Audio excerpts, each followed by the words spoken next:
And thank you so much for taking your time of your day to come and learn with us over your lunch or just after your lunch.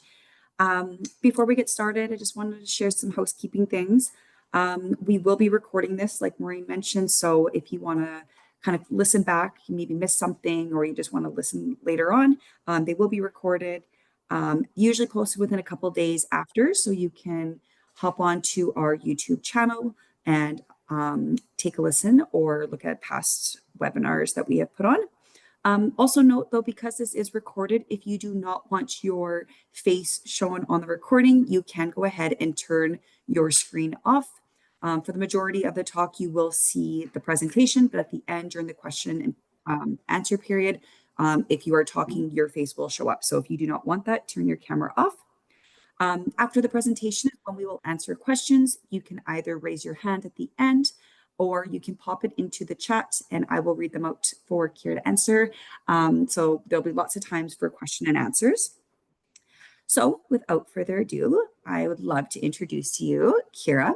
Kira is a registered dietitian and a certified diabetes educator working in Kamloops, BC. She attended the University of Alberta and has been working in Kamloops since 2017. With a deep passion for nutrition, she specializes in helping patients with food, lifestyle changes, and tools to manage chronic conditions such as diabetes, heart disease, COPD, and obesity.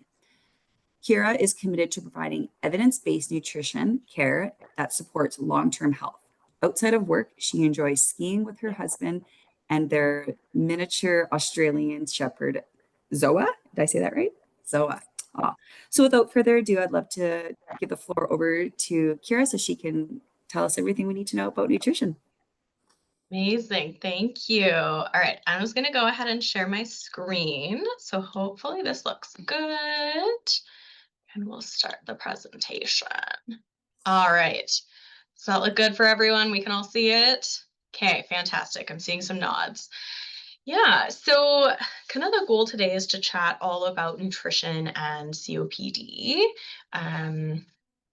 Yeah, so let's get into it. So I have just a couple objectives for this presentation. One of them is just to start with kind of understanding what are the basics of healthy eating. Secondly, I'm hoping you guys can learn some strategies to help get enough food in to support breathing, digestion, immune function, and just to power your day and be able to do the things you want to do. And then lastly, we're going to talk about some strategies to help maintain a healthy weight. So kind of starting at just the basics, and this is just a starting place. We will go into much more detail, but basically when we're looking at healthy eating, we have a few couple key things we want to do. And one of them is just trying to include foods from all of the food groups. So our food groups would be our fruits and vegetables, which give us fiber, vitamins, minerals, antioxidants, lots of good stuff. So we really like fruits and vegetables. Then we have our grains and starches. So if you think of like bread, potatoes, pasta, quinoa, rice, those kind of foods. And especially if we're choosing more of the whole grain ones, we're going to get fiber. We're also going to get some B vitamins. And of course, they're a source of carbohydrates. We also have our milk and alternatives. So I think this one's fairly clear, but milk, cheese, yogurt, and then things like, soy milk, oat milk, almond milk, or soy beverage, or whichever term you want to use. And those generally provide us with some protein, some calcium, some vitamin D. And then lastly, we would have our meat and alternatives, which are really our protein foods, like, meats, poultry, also things like chickpeas, lentils, tofu, nuts and seeds. These also have that. And along with providing protein, a lot of these meat and alternatives also provide us with some iron, some vitamin B12. So all important things. So kind of in detail a little bit just on these protein foods, and I feel like there's a very nice looking piece of chicken right here. I don't know if anyone's hungry, but protein foods would be things like meat, poultry, eggs. So dairy products contain protein as well, things like milk, cottage cheese, Greek yogurt, soy products like tofu, soy milk, edamame, things like beans, lentils, nuts and seeds. And then there's different protein supplements as well. So you can get protein bars, drinks, powders. So these are all things that I would consider protein foods. So we kind of know what we're looking for. We want to try to have foods from all the different food groups, but how do we want to put them together? So, kind of a really easy place to start is something called the healthy plate model, which is this plate displayed here. And this is actually the updated Canada's Food Guide, which I think got updated in about 2017. Basically, though, what we're trying to do again is just have foods from each of those food groups. And so they've laid it out quite simply here. But what we're trying to do with our meals is aiming for about half of our plate, vegetables and or fruit, about a quarter of our plate, those carbohydrate foods, and preferably more of the whole grain ones. And then the remaining quarter, those protein foods that we listed before. So that's great and all, but that's kind of just a general guideline for healthy eating. So when we start looking at something like, COPD, this changes things a little bit. So we know that COPD can influence your appetite, your energy levels. It can make it really difficult to prepare and eat healthy meals. COPD can also make your body work harder to breathe, meaning that you might require more nutrition. Certain medications that are often used, like, prednisone, for example, which is a steroid, they can make it really difficult to lose weight. They can increase our blood sugars. And then, food is extremely important to give you the energy for breathing, digestion, our immune system, and our activities of daily living. So, yeah, specifically, nutrition is quite important for our immune system to keep it healthy, working well, and, trying to avoid those infections and exacerbations as much as possible. So, how can we make it easier to eat well and eat enough with COPD? Is kind of the main question that I wanted to try to answer here. And so, really, I would recommend starting very simply.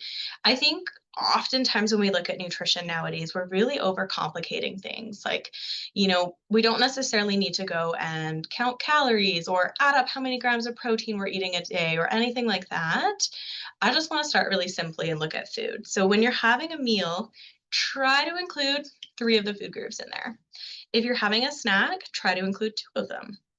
And there is no ideal or best meal pattern. Truly, I would recommend doing what works for you. So, are you someone who has an easier time eating if you have smaller amounts more often?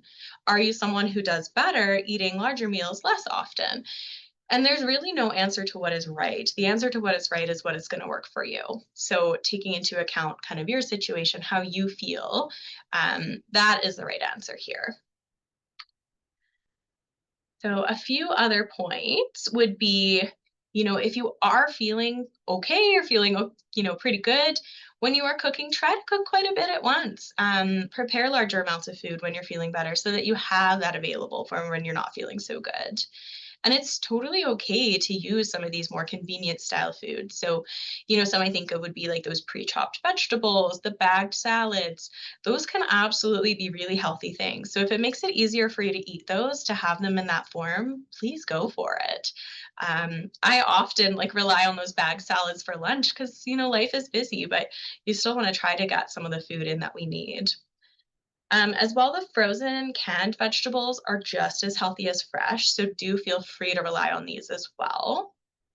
And I really would suggest keeping meals simple. So if again you're not feeling great or you don't have a lot of energy to cook, as long as you're including some vegetables, some grains or some starch in there and some protein, that is actually going to be a balanced meal. So you just need to have all those pieces there. And so if you don't want to cook, a gourmet or a fancy meal, you absolutely don't need to. That said, if you're someone who loves cooking and trying new things, absolutely go for it. But just to simplify things, it does not have to be complicated like that. And another piece on that is that your meal doesn't really need to make sense to anyone else. If you're just feeding yourself or even feeding your family, like it's okay if the meal's kind of weird and doesn't go together. You're not being judged on how well set this meal is. It's not, a restaurant. It's more, what can I eat to get myself the things I need? And then the other thing I would consider here too is meal delivery services. So Better Meals, Meals on Wheels. I know these are all available most of BC. These can be a great idea if you're really not feeling well or you're just not able to cook healthy food for yourself. The other thing I would absolutely consider would be the texture. So if you're having a time that you're feeling really short of breath or you're having trouble having the energy to chew food, then try some softer foods, softer, more well-cooked foods. Those might be easier to eat and to get down. You can also add sauces to kind of moisten your food, make it easier to swallow. And taking your time can help. So, eating and chewing slowly might help you become a bit less short of breath. And you can even consider, like, to really slow yourself down, putting your utensils down between each bite. That can help as well. And then, if you're having a lot of trouble eating solid food, things like soups, smoothies, those meal replacement drinks like Ensure and Boost can be excellent options as well. And if you are someone who feels full quite quickly, which certainly can happen, I would try to drink your beverage like at the end of your meal rather than before or during your meal, because that's just going to fill you up that much more. And we want to make sure that you're getting some healthy food in. Some other strategies I would look at would be like, what does your eating environment look like? So, really trying to eat in a relaxed setting, maybe try to include some friends or family if you have any around. Um, you can make sure to include foods that you actually enjoy in your meals. I think that makes it a lot easier to eat when we like what we're having. Um, it also may help to eat a main meal earlier in the day. This can help you have a bit more energy to kind of get you through the day. So if you wake up and you're like, oh, I feel pretty good, like, have a decent sized breakfast to help fuel you. And if eating makes you really short of breath, even have a bit of a rest before you eat. So maybe you've kind of gone through like the cooking, now the food's ready. If you need a little bit of time to like recover, slow down your breathing, that's okay too. Take your time there. So then hydration is a piece of the puzzle here too. So being well hydrated is super important for helping keep mucus thin, helping clear our airways as much as possible. And the recommended intake for hydration is individual, but on average, people tend to need about 6 to 8 cups of fluids per day. And when we're looking at fluids, any liquid counts to our fluid intake. So coffee, tea, soup, those would all count as part of our fluid intake for the day. So it doesn't have to be, 8 glasses of water plus you're also drinking tea. It's the whole picture of the fluids that you have. And then ways that we can kind of, keep an eye on our hydration would be looking at the color of our urine. So it's actually a bit of a myth that our urine should be clear to show that we're well hydrated. It doesn't necessarily need to be clear. You just want it to be kind of a light, pale, straw, kind of yellow color.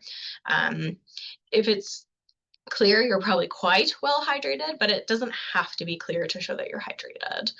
Um, and your mouth should be moist as well. And I know that's not always an easy thing with COPD, but trying to maintain your hydration and help with that. And then when we are looking at the different beverages, water for sure is our best source of hydration, but try to make it in a way that you like. So something I often think about too is, trying to carry a water bottle or something with water in it wherever you go. It makes it easier to drink it. But as well, I would try to pick something that you actually like drinking out of. So I know for myself, like I bought one of those like Yeti water bottles that you like take the lid off and then you have to drink from it. And like I don't drink from it because I don't know, I seem to need a straw to be able to drink water well in the day. So if you're like me and you're going to drink more with a straw, then I would try to get something that has a straw to help you stay hydrated. So just pick something that you like drinking from and it's going to make it easier for you to stay hydrated. And then also like do what you can to add some flavor, maybe a little bit of lemon, some herbs, spices. I guess spices kind of weird, but like, mint, things like that you can add for flavoring cucumber. I know not everyone loves the taste of water by itself. Sometimes even playing with the temperature makes the difference. Some people that I work with prefer to drink hot water all day. Some people prefer it really cold. So again, this is an individual thing, but however that's going to help you stay hydrated is how you should drink it. So a question I often get is around supplements and are there any, specific supplement recommendations? So when we're looking at something like COPD, we do have a few specific supplements that we look at. So one of them would be vitamin D, and this would actually apply to basically all adults. in Canada and anywhere that's kind of as north as we are.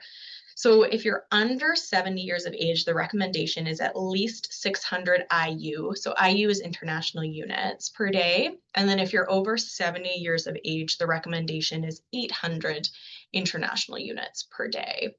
And the thing about vitamin D is it is actually a fat soluble vitamin, meaning we can absorb quite a bit of it at once. So, if you're someone who's already taking a lot of pills every day or a lot of medications, you can actually take like a week's worth at once and then just do it again the next week. That is something you can do. I probably wouldn't take more than like a week's worth of a dose in one go, but that is something you can actually do with vitamin D. And in terms of like vitamin D and the sun, we need not only sunlight, but we also need a certain temperature from the sun for our skin to be able to make vitamin D. So probably now that it's October and it's cooled down a bit, going outside, it's not warm enough for our skin to actually make vitamin D from the sun. So we do recommend supplementing for kind of October through maybe April, May, especially here. And then, if you do have osteoporosis, if you've been diagnosed with that, or you are often taking oral steroids like prednisone, there are higher recommendations for vitamin D. So for those cases, it goes from about 800 to 2,000 international units a day. And there is an upper limit. You can take too much vitamin D, so you definitely do not want to exceed 4,000 international units per day as like an absolute maximum. Calcium is important too, especially again, osteoporosis or, steroids like prednisone. So the recommendation is, just trying to see what the edge of my slide says there. So about 1,200 milligrams per day is recommended. And this is from a combo of both food and supplements. So you can definitely get it from just food. And then the upper limit is 2,000 milligrams per day for calcium for people who are over 50. Another supplement that tends to show up a lot, especially in kind of older populations like 50 and over, would be vitamin B12. We just are not as good at absorbing it as we get older. So that is certainly something you can ask to get checked. And if your vitamin B12 level in your blood is less than 300, then a supplement is recommended. And the supplement amount, I didn't put it on the slide, but it's 1,000 micrograms per day. So yeah, that's something you can definitely get checked. But some authorities actually are just recommending vitamin B12 be taken by anyone over 50. Mostly we find B12 in like meat, animal products, a little bit in eggs, and then even less in dairy. So if you're someone who's not eating a lot of those foods, likely your levels will be a bit lower. And then there's really no other kind of proven supplements for COPD or asthma. And this is just as per the natural medicines database. Okay, so shifting gears a little to talk about weight. So maintaining a healthy weight can be really challenging, especially if you have a condition like COPD. So as COPD makes us work harder to breathe, and it can make eating difficult, it can be hard to eat enough and keep weight on. But conversely, treatments for COPD, like prednisone, can increase appetite and make it really difficult to lose weight. Then we have the issue that sometimes it can also be difficult to be active with COPD. So all of that together can make managing weight really challenging on kind of either side of the spectrum. So this is more directed if your goal is weight loss. So you are trying to lose weight. This is where that plate from one of the first slides there, I would be trying to kind of follow that structure if you can. So again, aiming for about half of our plate, vegetables and or fruit, about a quarter of our plate, those carbohydrate foods, trying to choose more of the whole grain ones if you can, and then about a quarter of your plate protein. Another thing I would suggest is actually trying not to skip meals. When we don't eat enough throughout the day, we are much more likely to overdo it later on because our bodies are trying really hard to compensate for what we're missing. So sometimes a bit of a more regular meal pattern, like breakfast, lunch, dinner, can work better than trying to skip breakfast so they eat a bit less throughout the day because unfortunately our body often tries to compensate for that. But again, this is something where if you know yourself and you know what works for you, definitely feel free to do that. And if you are hungry, there's nothing wrong with having snacks. What we're looking for in what we would call a balanced snack is a snack where we've got a source of protein, and then we're pairing it with either like a fruit, a vegetable, or like a whole grain carbohydrate food. So some examples that come to mind is maybe you do some like berries and cottage cheese. You could do apple and peanut butter, Greek yogurt on some fruit, cheese and crackers. There's lots of options. And then as well, I would suggest trying to make water your drink of choice. And then that kind of eating slowly and eating mindfully is quite important here too. So it's very easy to get quite distracted. And in our world these days, like we're not so good at focusing on just one thing. We tend to multitask quite a bit. So I know I'm guilty of this too, but you're really busy and you end up, you know, eating dinner in front of the TV or whatever it might be. Um, and it's hard to actually like pay attention to our hunger and our fullness cues when we are distracted while we're eating. So an example I would use is like, if you're maybe eating some chips while you're watching TV and then all of a sudden you reach down and the bag is empty and you're like, oh, I ate them all. And I don't necessarily remember eating them. That's kind of an example of this where we're kind of distracted while we're eating. So we're not so in touch with like, what does the food taste like? How is my body feeling? Am I starting to feel full? So that's where this mindful eating comes in. And some suggestions there is really trying to minimize distractions. So if you're going to eat and sit at the table, try and just sit at the table and eat. Don't scroll on your phone. Try not to have a TV show on. Really try and focus on the actual eating part of that. And then really trying to check in and pay attention to how you're feeling. So pay attention to the food. How is it tasting? What's the texture like? How do I feel? Am I starting to get full? Am I feeling really hungry? Like just trying to reconnect with some of those signals. And the slowly piece is that when we eat really quickly, we can actually kind of override some of those like fullness signals. So it takes about 20 minutes for the signals from our stomach that say we're full to actually reach our brain. And so I don't know if anyone else has done this. It was just Thanksgiving, where you go and you get your second plate and you're like, oh, yeah, I'm good.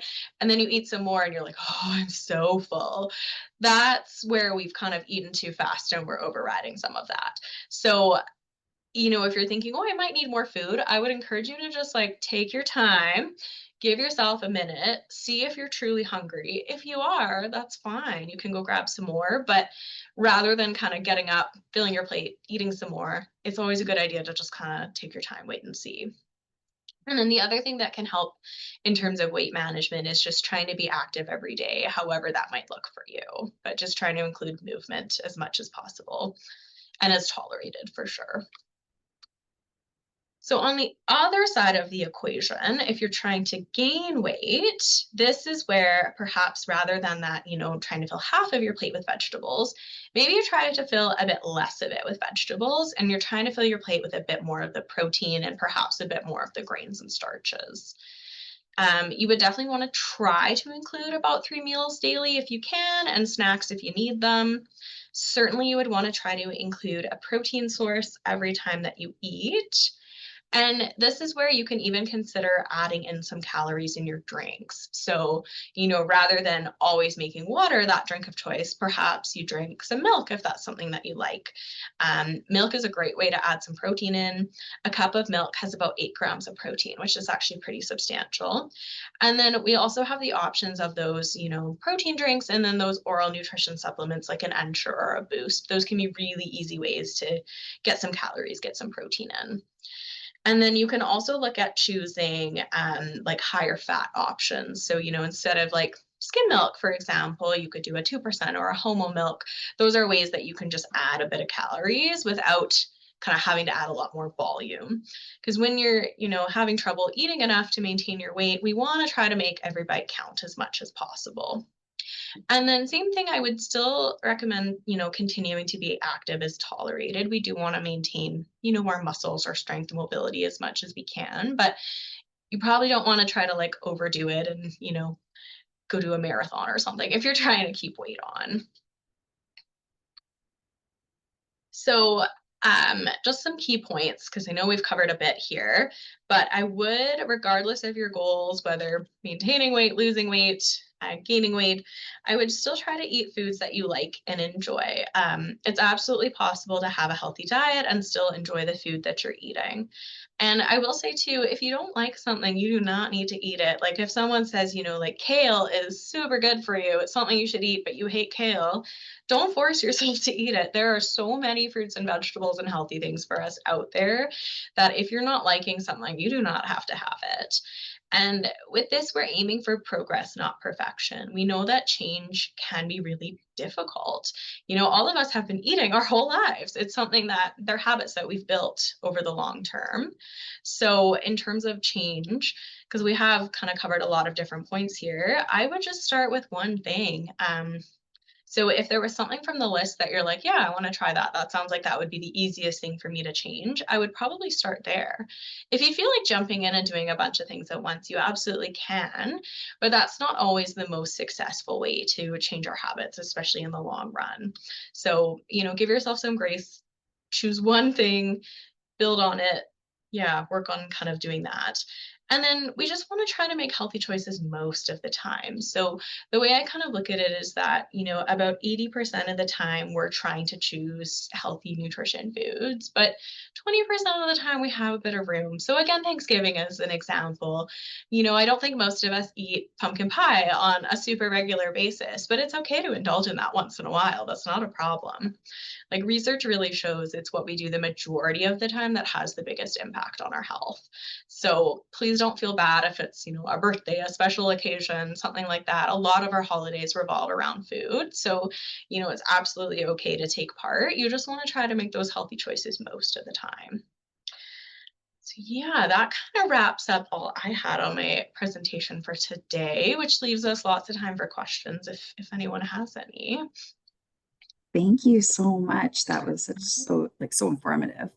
Um, does anyone on the meeting have any questions? Feel free to unmute yourself and ask away or drop into the chat. Or if you have anything that you do that you would love to Yeah. share with the rest of the group that you think is a tip that someone else could benefit from. The slides you had at the very or close to the beginning Mhm. that showed the limits of various vitamins. Yes. Could you post that up again? Because I only got about half. Yeah, I'll share my screen again so I can show that one. Thank you very much. No worries.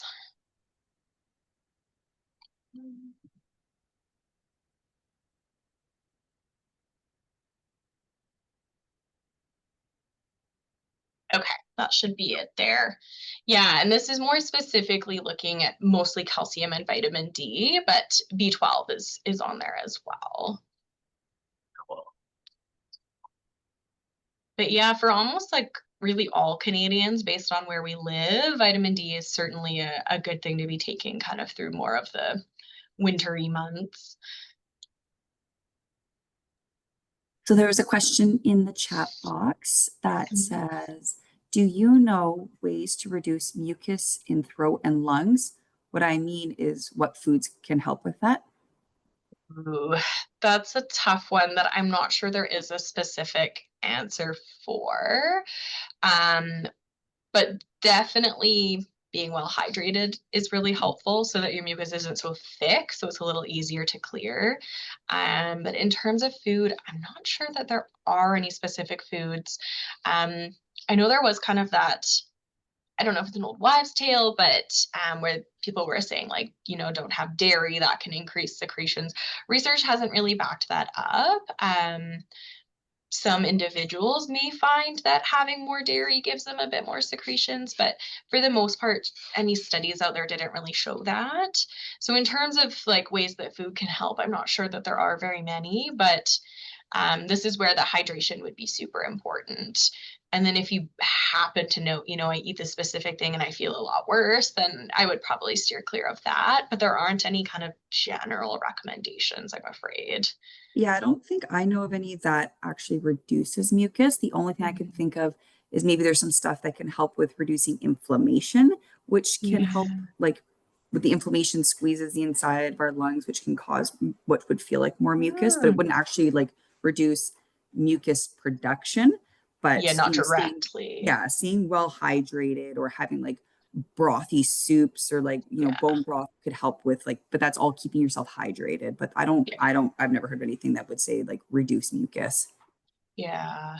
And the reducing inflammation is a good point. Like, following just a general healthy diet where you're having lots of fruits and vegetables, where you're choosing lean, healthy proteins, where you're trying to choose whole grains, and you're limiting a lot of those really processed foods, that is going to help reduce inflammation as well. So that could kind of in the long run perhaps help with some of the mucus as well.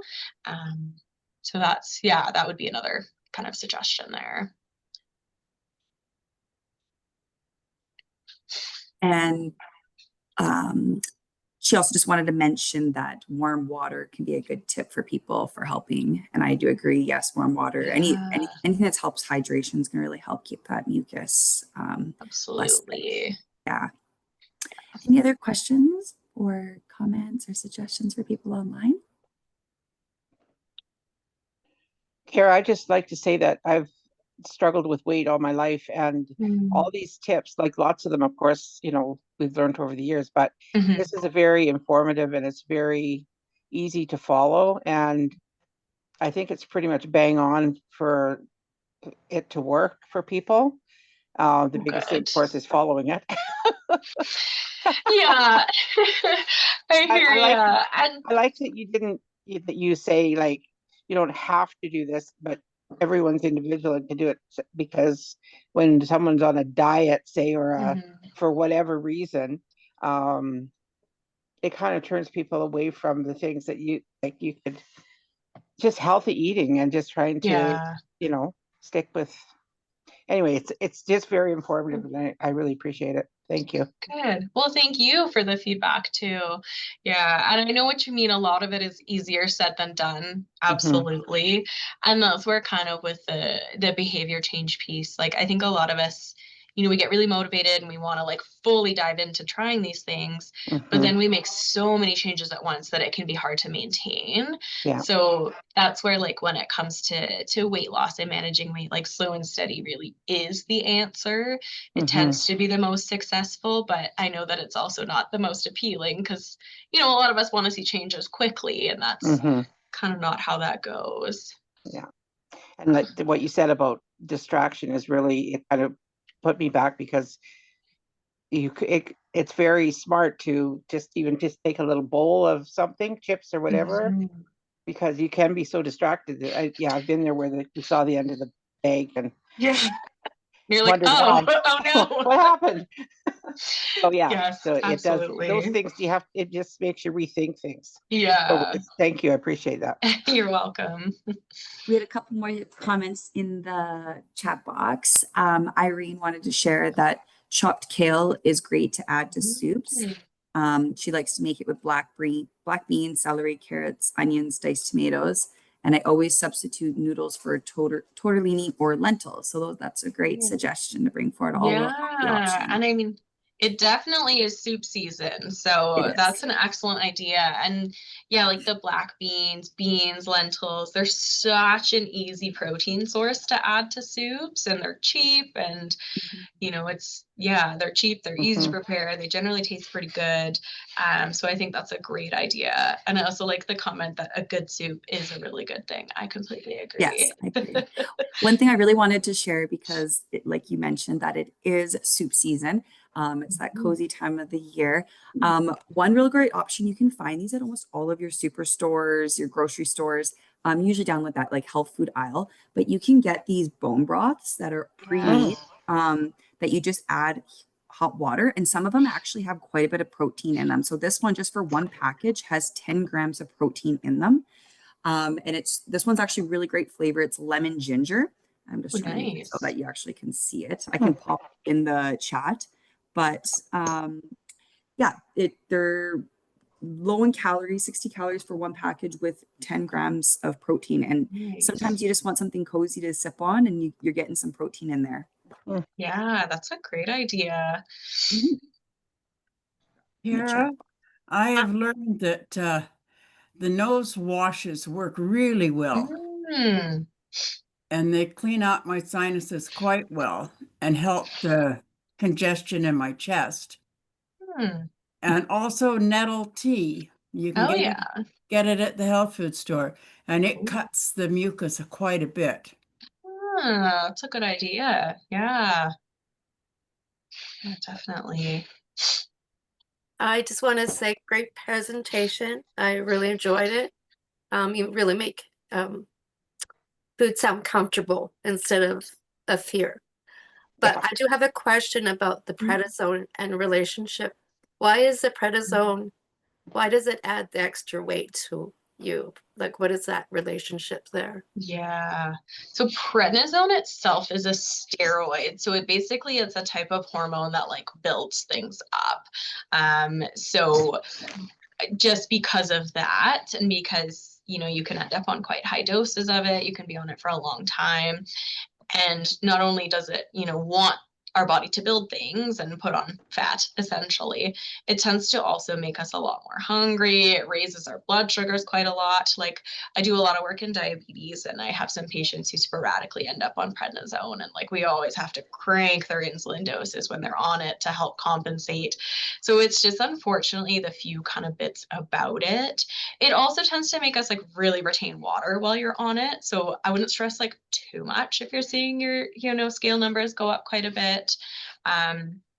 Like I have asthma and I've ended up on prednisone many times, and like every time like my face always swells a bit and like it's not a good time. But know that when you get off of it, generally it is a temporary thing. A lot of that fluid will go away, but just the type of thing it is, it's a building kind of hormone, and then increasing the appetite, the blood sugars, all of that together.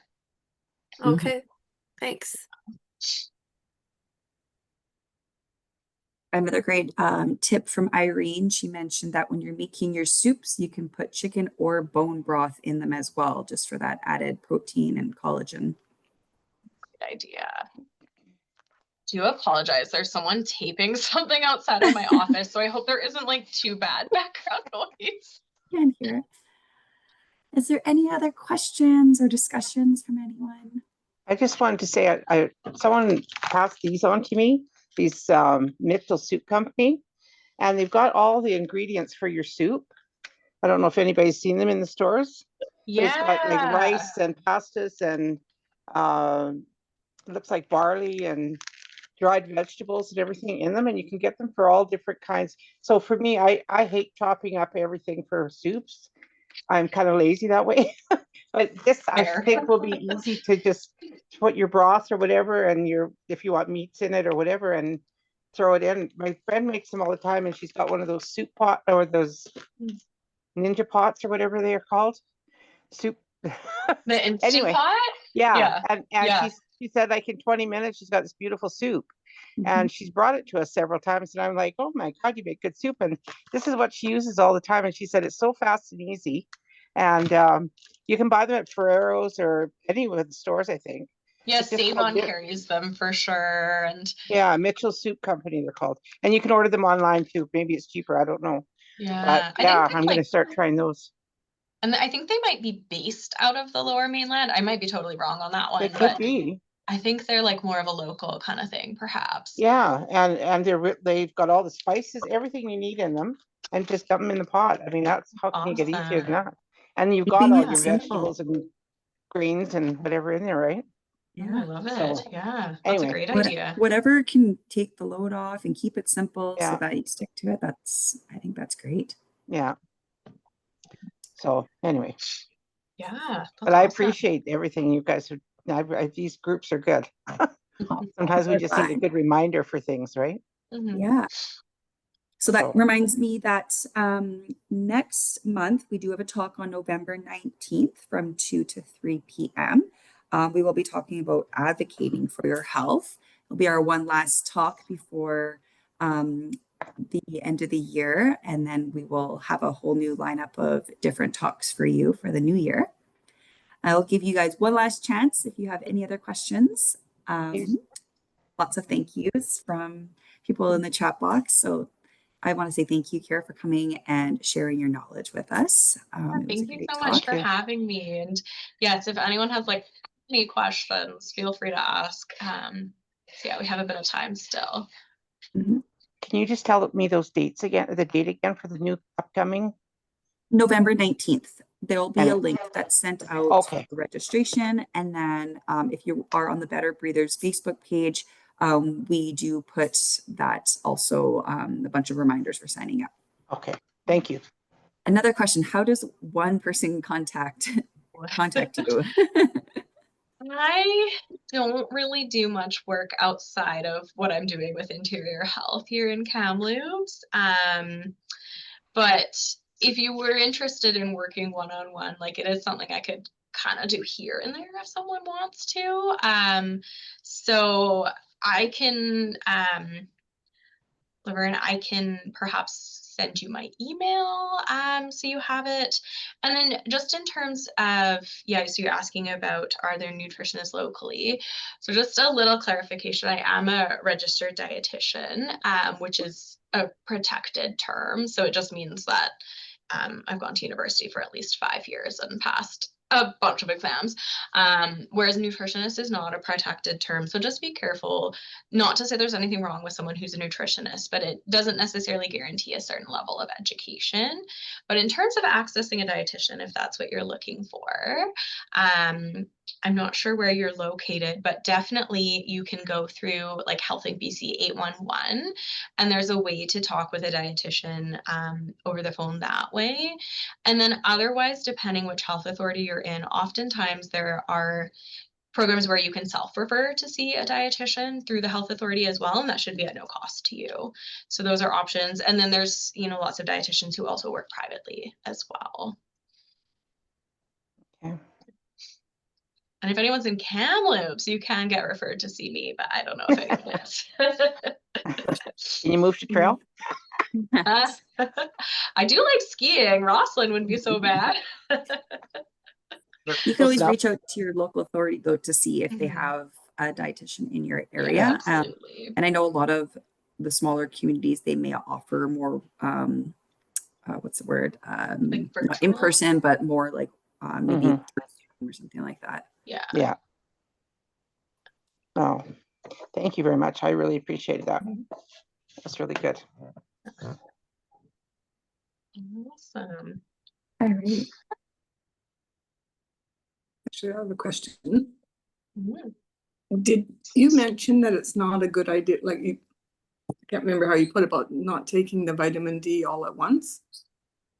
Okay, yeah. So an interesting thing about certain vitamins, so vitamin D is one of them. They're what we call fat soluble vitamins, meaning we do actually absorb and store all that we take in one go. So the thing about the vitamin D, if you're someone who perhaps struggles to remember to take a pill every day, but you might remember to take it once a week, you can take your full week's worth dose once a week. So perhaps, I don't know, Sundays you decide, okay, I'm going to take my 7 vitamin D supplements on Sunday. That is perfectly okay. We just don't want to like overdo it. So I probably wouldn't take more than like 1 week's worth at a time because we do absorb almost all of it. So hopefully that's kind of clear. But yeah, there's nothing wrong with taking it every day either. I just find for whatever reason, the once a week seems to work for me. I will remember, but adding it every day feels like a lot. Yeah, okay. Thank you.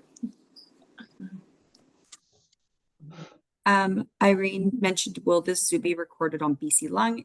It is recorded through BC Lung, but it's on YouTube. So you'll have to just type in Ask the Experts, and then the most recent one comes up at the top, but then you can scroll through and see any of the other ones we've done previously. Yes.